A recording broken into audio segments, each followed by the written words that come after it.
단어 중에 참교육이라는 단어가 있습니다. 이것을 제가 번역을 하려고 이렇게 AI에 물어보니까 True Education 또는 True Lesson 이런 식으로 번역이 나왔습니다. 그런데 여기에는 전체적인 우리가 사용하는 뉘앙스가 잘 담기지 않아서 아쉬웠습니다. 왜냐하면 우리가 단순히 참교육이라고 말을 할 때는 그냥 거짓이 아닌 진실된 교육을 말한다기보다는 뭔가 경험을 통해서, 특별히 실패나 손해와 같은 그런 경험을 통해서 뼈저리게 배운 것을 참교육이라고 말하기 때문입니다. 흔한 예를 들어보면 이런 겁니다. 어린아이가 이렇게 뜨거운 거를 만지려고 하면 부모님이 안 돼, 뜨거워, 하지마, 위험해, 이렇게 지식적으로 가르쳐 줍니다. 그런데 이제 말을 안 듣는 아이들은 계속 만지려고 합니다. 그러면 이제 부모님이 교육을 하다 안 되면 안 되겠구나. 그래서 참교육을 합니다. 어떻게 합니까? 심하게 뜨겁지 않은 것을 만져도 놔둡니다. 그러면 그걸 만지고 아이가 깜짝 놀라서 이제 다시는 만지면 안 되겠구나 몸으로 배우면 그것을 이제 우리는 참교육이라고 이야기를 합니다. 실제로 최근에 이제 넷플릭스에서 참교육이라는 드라마가 화제가 되고 있습니다. 저도 그래서 설교 준비를 핑계로 한번 에피소드 2개를 보았는데 좀 많이 폭력적이라서 별로 추천은 하지는 않습니다.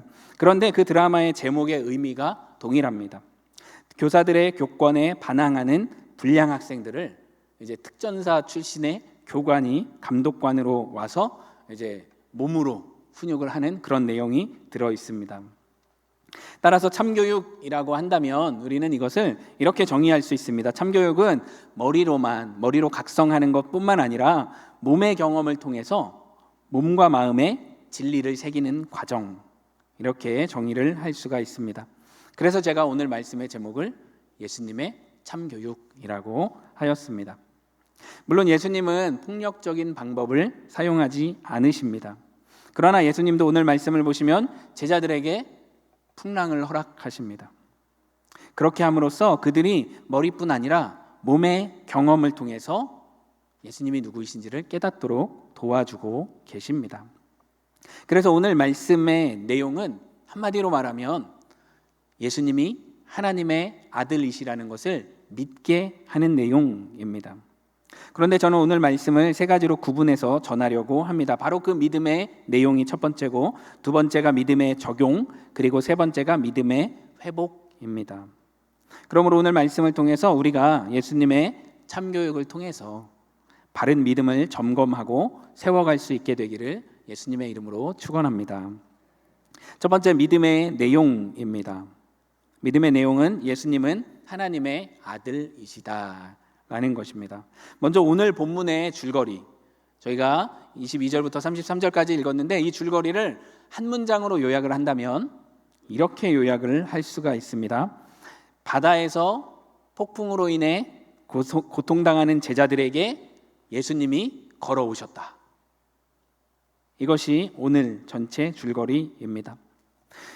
오늘 이 사건은 마태만 기록하지 않고 마가와 요한도 복음서에 기록을 하였습니다. 동일하게 그들의 초점도 바로 거기에 있습니다. 예수님께서 풍랑이는 바다를 걸어서 고통하는 제자들 가운데에 오셨다라는 것입니다. 그래서 이 본문의 말씀을 읽는 독자들에게 전달하고 있는 가장 핵심적인 메시지는 바로 그분이 하나님의 아들이시다라는 것입니다. 바다를 걸어오신 예수님이 하나님의 아들이시니 그분을 믿어라. 이것이 본문의 메시지입니다. 우리 33절 말씀인데요, 우리 함께 읽도록 하겠습니다. 시작. 배에 있는 사람들이 예수께 절하며 이르되 진실로 하나님의 아들이로소이다 하더라. 아멘. 그러니까 내용은 물 위를 걸어오신 예수님은 하나님의 아들이시다가 됩니다. 그런데 이제 요즘 우리가 사는 사람들이 생각할 때는 물 위를 걸어오기만 하면 하나님의 아들이야? 이렇게 생각을 할 수가 있습니다. 물 위를 걸어왔기 때문에 하나님의 아들이다라는 것이 논리적으로는 비약처럼 느껴질 수 있습니다. 그러나 당시 유대 사람들에게 있어서는 이것은 당연한 결론이었습니다. 두 가지 때문인데, 하나는 유대인들에게 있어서 바다. 유대인들에게 바다는 우리가 생각하는 여름마다 이렇게 가는 즐거운 파도 소리와 이렇게 막 아름다운 풍경이 있는 곳이 아니라 죽음과 혼돈을 상징합니다. 그래서 시편 말씀을 보시면 여러 곳에서 바다 또는 큰 물결은 나를 삼키는 장애, 두려움, 위험으로 묘사가 되고 있습니다. 반면에 이런 죽음과 같은 바다를 다스리시는 분, 그리고 바다를 밟으시는 분은 하나님이십니다. 그래서 그것을 보면 바다를 밟고 건너오시면 하나님의 아들, 이렇게 되는 것입니다. 쉽게 설명하면 이렇게 설명할 수도 있습니다. 어느 회사의 회장실에 딱 갑니다. 아무도 막 마음대로 들락날락할 수가 없는 곳인데 어린 사람이 혼자서 마음대로 회장실을 들어갔다 나왔다 한다면 그 사람은 회장이거나 회장의 아들이지 않겠습니까? 마찬가지입니다. 유대인들에게 있어서 바다, 풍랑이는 바다를 밟고 걸어서 오신다, 그것을 잠잠케 한다, 그러면 그분은 하나님 또는 하나님의 아들이라고 결론을 내릴 수 있게 됩니다. 이것이 첫 번째고, 또 다른 이유도 있습니다. 바다를 걸어오신 예수님이 왜 하나님의 아들이십니까? 우리 27절 말씀 또 함께 읽어보겠습니다. 시작. 예수께서 즉시 이르시되 안심하라, 난이 두려워하지 말라. 여기에 보시면 난이라고 번역이 되었는데 들어보셨겠지만 이것은 헬라어로 말하면 에고에이미를 뜻합니다. 영어로는 I am, 이것을 뜻합니다. 이 또한 유대인들에게는 굉장히 익숙한 표현입니다. 하나님께서 이스라엘 백성을 출애굽시키실 때 모세가 당신이 누구십니까? 당신을 누구라고 말해야 합니까? 했을 때 하나님은 I am who I am 이라고 말씀을 하셨습니다. 우리말로는 굉장히 잘 번역되었습니다. 나는 스스로 있는 자라고 번역이 되었습니다. 그런데 이것을 쉽게 번역하면 이런 겁니다. 나야 나라고. 어려운 문제 앞에 놓인 사람에게 그 문제를 충분히 해결할 수 있는 능력을 가진 사람이 나야 나, 이렇게 말하는 것과 같습니다. 나 못 믿어, 내가 해결해 줄 수 있어 라는 의미입니다. 그러니 폭풍 가운데에 두려워 떨고 있는 제자들 가운데에 예수님이 오셔서 나야 나 라고 말씀하시는 것은 내가 이 바다를, 내가 이 폭풍을 다스리고 밟고 또 잠잠케 할 수 있는 하나님이다, 하나님의 아들이다라고 선포하시는 것과 같습니다. 그렇기 때문에 예수님께서 오늘 제자들을 풍랑이 있는 바다로 내보내셔서 참교육하신 첫 번째 내용, 우리가 반드시 기억해야 하는 것은 예수님은 하나님의 아들이시다, 예수님은 하나님의 아들이시다라는 것입니다. 이것이 우리가 결코 놓쳐서는 안 되는 믿음의 내용이라고 할 수 있습니다. 그러므로 사랑하는 성도님들, 오늘 말씀을 듣는 우리 모두도 예수님이 하나님의 아들이심을 온전히 믿고 고백할 수 있기를 예수 그리스도의 이름으로 축원합니다. 두 번째, 믿음의 적용입니다. 이렇게 오늘 본문의 내용은 예수님이 하나님의 아들이시다, 여기에 초점을 맞추고 있습니다. 그런데 아까 말씀드린 것처럼 마가와 요한도 이 내용을 기록했는데 마태는 그들과 다르게 다른 이야기를 이 사이에 삽입하고 있습니다. 즉 오늘 본문에 보시면 28절부터 31절까지의 내용을 빼면, 그러면 마가복음, 요한복음과 오늘 본문의 내용은 큰 차이가 없습니다. 이 내용을 뺀다고 해도 예수는 하나님의 아들이시다 라는 내용으로 자연스럽게 흘러갑니다. 그렇다면 마태는 왜 이렇게 그냥 안 넣어도 되는 이 이야기를 넣습니까? 특별히 이 이야기는 베드로가 예수님께 나도 물 위를 걷게 해주세요 했다가 물에 빠지는 내용이지 않습니까? 그러면 마태는 왜 다른 복음서 기자들이 안 넣었는데 이 내용을 추가했습니까? 혹시 베드로랑 별로 사이가 안 좋아서 베드로가 물에 빠졌던 내용을 알려야겠다라는 마음이었겠습니까? 그렇지 않습니다. 사실 마태는 이 사건을 중간에 삽입함으로써 우리에게 예수님이 하나님의 아들이시다라는 이 믿음의 메시지를 더 강조하고 있습니다. 이것을 넣는 게 왜 강조가 됩니까? 생각할 수 있는데요. 바로 이 믿음, 우리가 예수님은 하나님의 아들이십니다 라고 믿는 이 믿음은 그냥 우리가 그렇지, 나도 그렇게 생각해, 누가 물어보면 나도 동의해 라고만 하는 것으로 끝나지 않고 바로 베드로의 모습을 통해서 이 믿음이 어떻게 적용되는지를 보여주고 있기 때문에 그렇습니다. 안타깝지만 우리 중 어떤 사람들은 예수님이 하나님의 아들이십니다 라는 고백을 하고 또 그것을 믿는다라고 하지만 실제로 삶에서는 그것과 상관이 없이 살아가기도 합니다. 우리도 간혹 그렇게 살 때가 있습니다. 만약에 그렇지 않다면 왜 이렇게 많이 걱정하겠습니까? 왜 두려워하겠습니까? 왜 용서하지 못하고 왜 항상 기뻐하지 못합니까? 우리가 정말로 예수님이 하나님의 아들이십니다 라는 것을 확실히 믿는다라면, 그분이 우리의 삶을 붙잡으신다 라는 것을 확실히 붙잡고 그것을 삶에 적용하고 산다면 우리는 지금보다 훨씬 더 기뻐하며 살아갈 것입니다. 지금보다 더 사랑하며 더 잘 참으며 더 용서하며 살아가게 될 것입니다.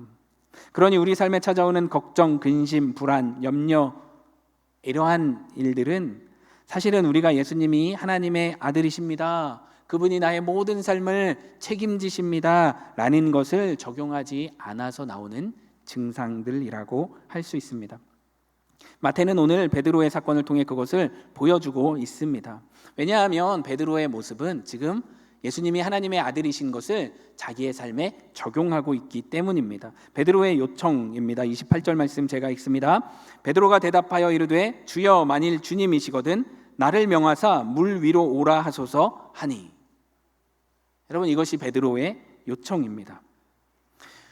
지금 풍랑이 있는 바다에 예수님이 걸어 오셨습니다.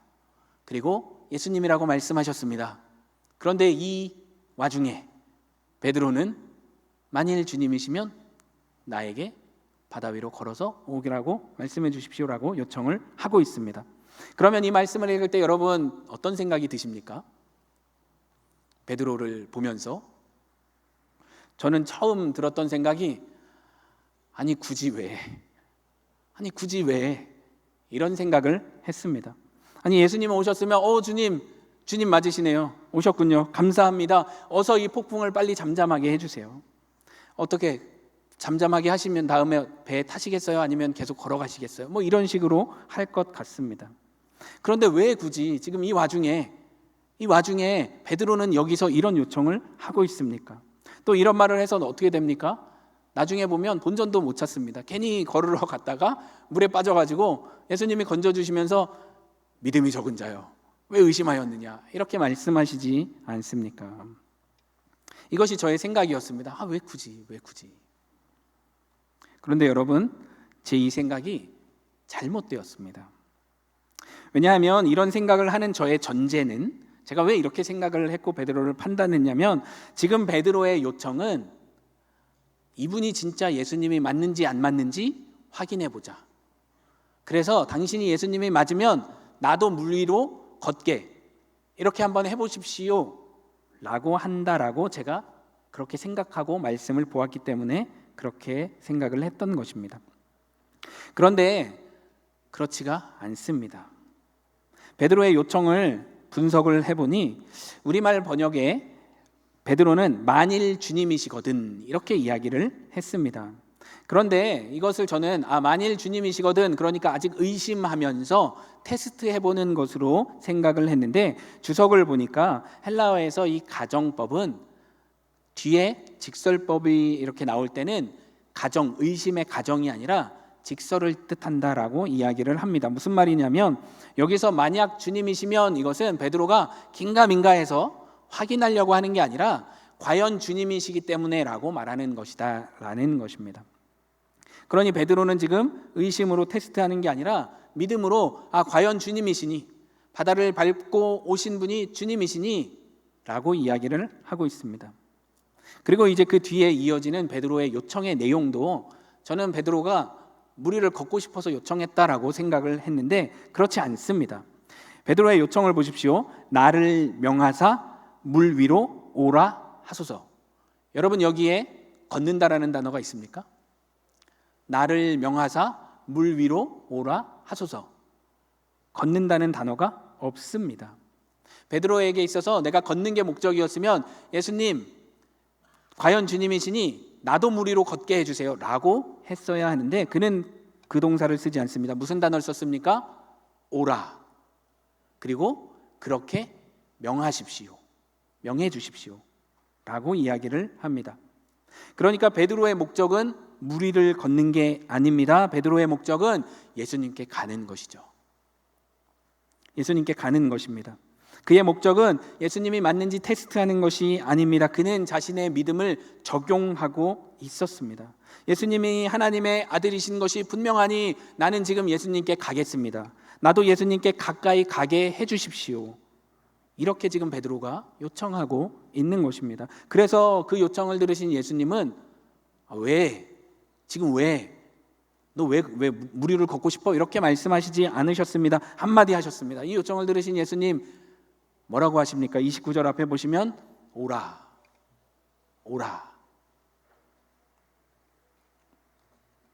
그래서 저는 저에게 질문을 했습니다.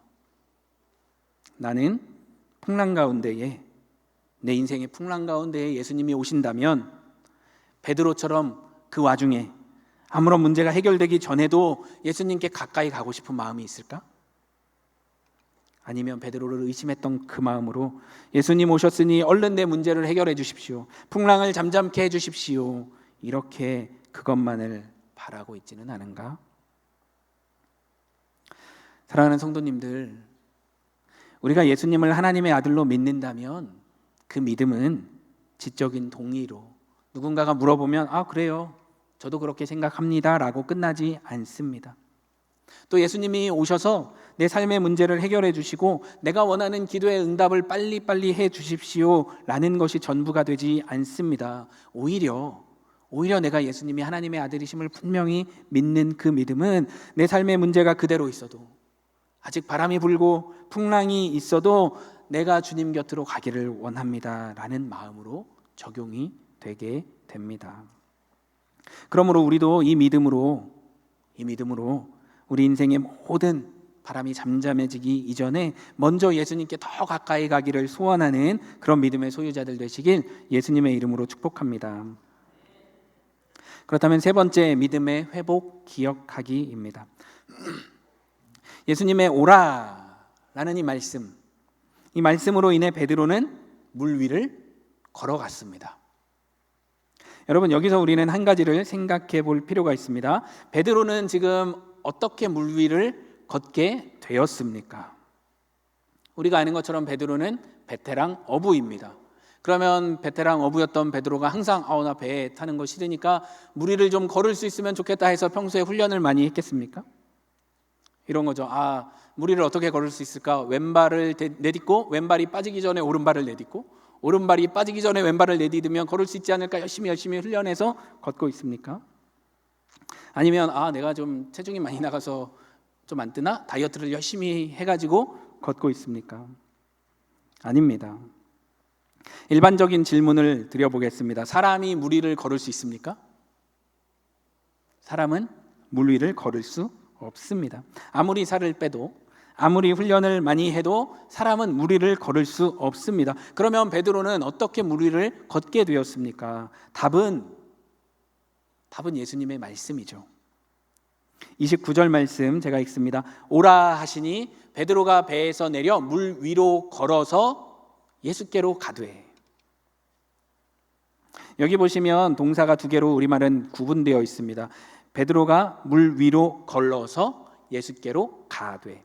그런데 헬라어는 분명하게 이 두 가지가 하나로 연결되어 있습니다. 예수께로 가기 위하여 물 위로 걸었다. 즉 베드로가 물 위를 걸은 것이 아니라 물 위를 걸은 목적이 예수님께로 가는 것, 물 위를 걷는 것과 예수님께로 가는 것이 하나로 되어 있습니다. 무슨 뜻입니까? 제가 무슨 말씀을 드리고 싶어 할까요? 사람이 물 위를 걸을 수 없는 것처럼 사람은 예수님께로 갈 수가 없습니다. 다시 말씀드립니다. 바다라는 혼돈과 죽음에 빠진 사람이 스스로의 능력으로 아무리 많이 훈련하고 걸어간다고 해도 바다 위를 걸어서 물 위를 걸을 수 없는 것처럼 죄에 빠진 인간은 그 누구도 무슨 수를 써도 혼자서 결코 예수님께로 갈 수가 없다라는 것입니다. 그런데 무엇으로 가능해집니까? 예수님의 말씀으로 가능해집니다. 여기에 복음이 있습니다. 여러분, 우리가 바다 위를 걷기 위해, 예수님께 가기 위해 아무리 노력하고 제사를 지내고 율법을 잘 지키고 종교적으로 열심을 내고 아무리 착하게 살아도, 모든 것을 다해도 우리는 죽음의 바다를 건너 예수님께로 갈 수가 없습니다. 이것이 종교와 제사, 율법이 가지는 한계입니다. 그것으로는 불가능합니다. 그러나 오늘 본문처럼 예수님이 오셨습니다. 그리고 말씀하십니다. 나니 두려워 말라. 오라 말씀하십니다. 그리고 오직 그 예수님을 통해 그분을 믿는 믿음으로만 우리는 예수님께로 나아갈 수가 있습니다. 이것이 복음입니다. 그래서 우리 모두에게는 이 복음이 필요합니다.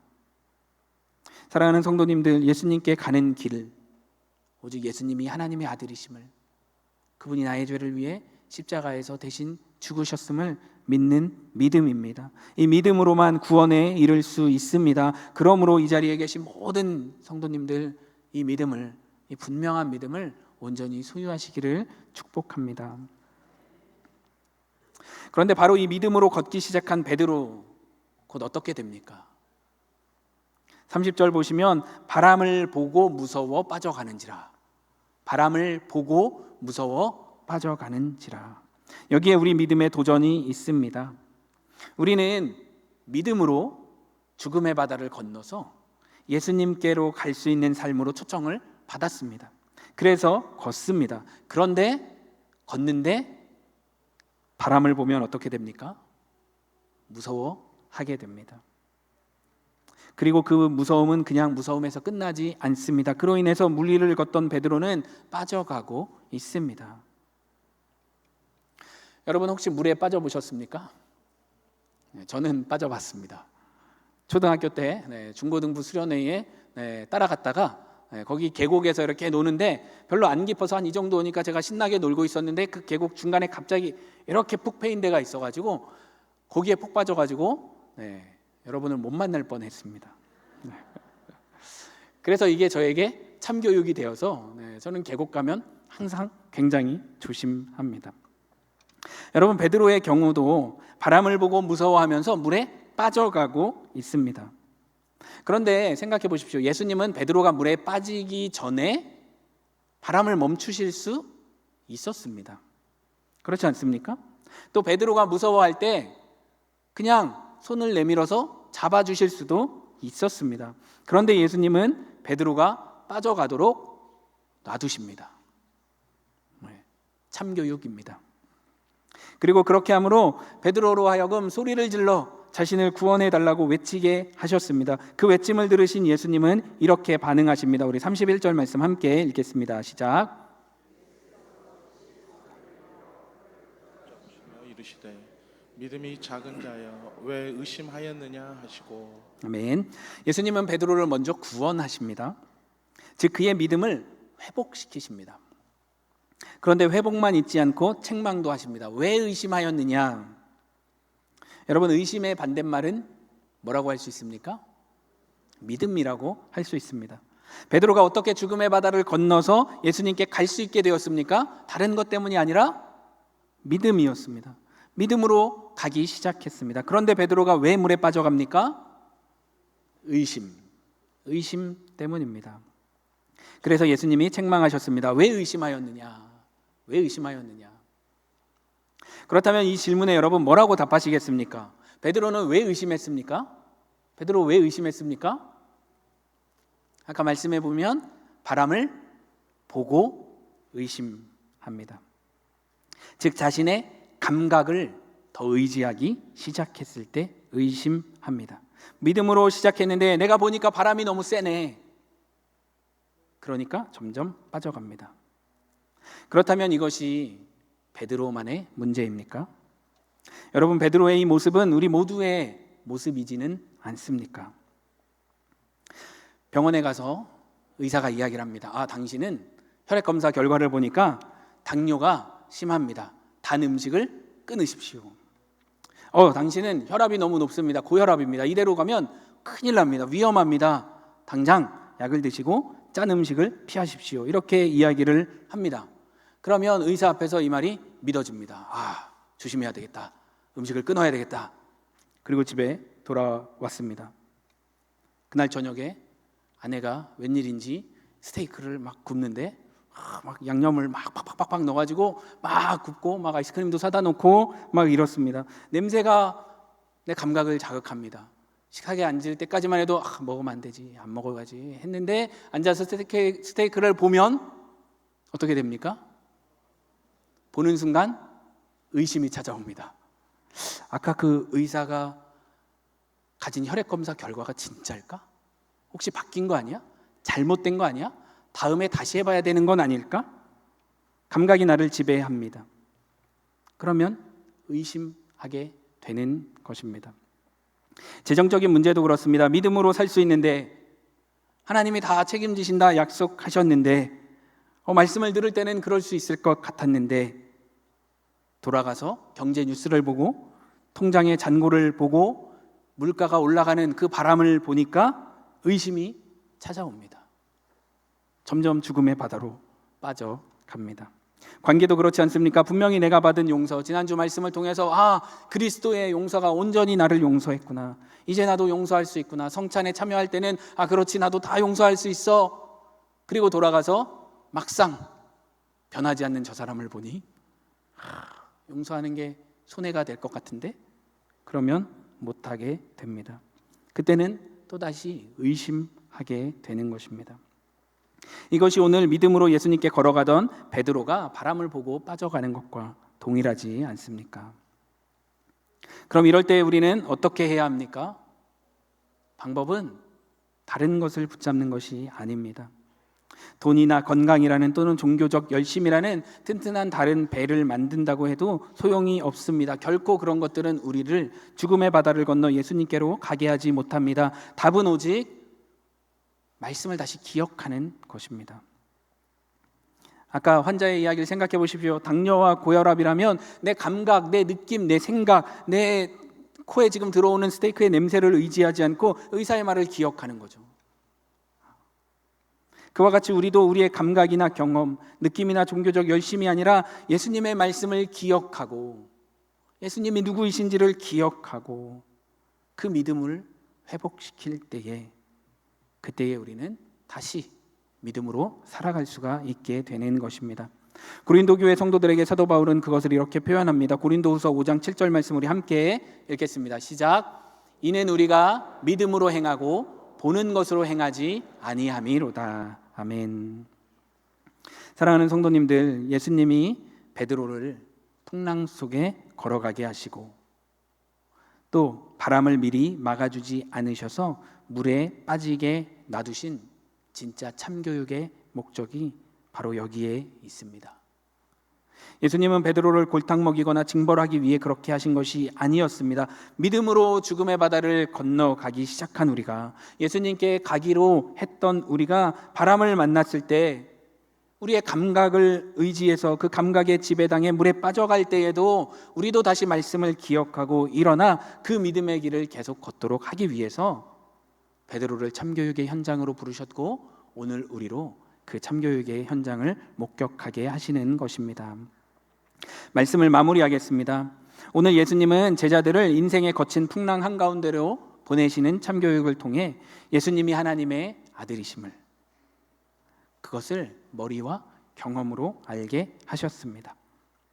세상의 참교육은 우리의 조건과 자격을 따져 응징으로 끝날 때가 종종 많지만 예수님의 참교육은 우리에게 믿음을 가르치고 우리가 넘어져도 다시 일어나게 하며 예수님께로 더 가까이 가게 하시려는 목적의 참교육입니다. 그러므로 예수님이 하나님의 아들이심을 온전히 믿으시기를 축복합니다. 또 그 믿음을 가지고 마주하는 삶의 문제들 속에서 그 문제들의 해결보다 베드로처럼 그 예수님께 나아가기를 먼저 사모하시는 그러한 저와 여러분들 되시기를 축복합니다. 그리고 우리 눈에 보이는 여러 가지 바람들을 보며 믿음이 흔들릴 때에 우리의 감각이나 판단이 아니라 말씀을 기억함으로 우리를 붙드시는 그 예수 그리스도의 손을 의지하고 매일매일 살아가시는 저와 여러분들 되시길 우리 주 예수 그리스도의 이름으로 축원합니다.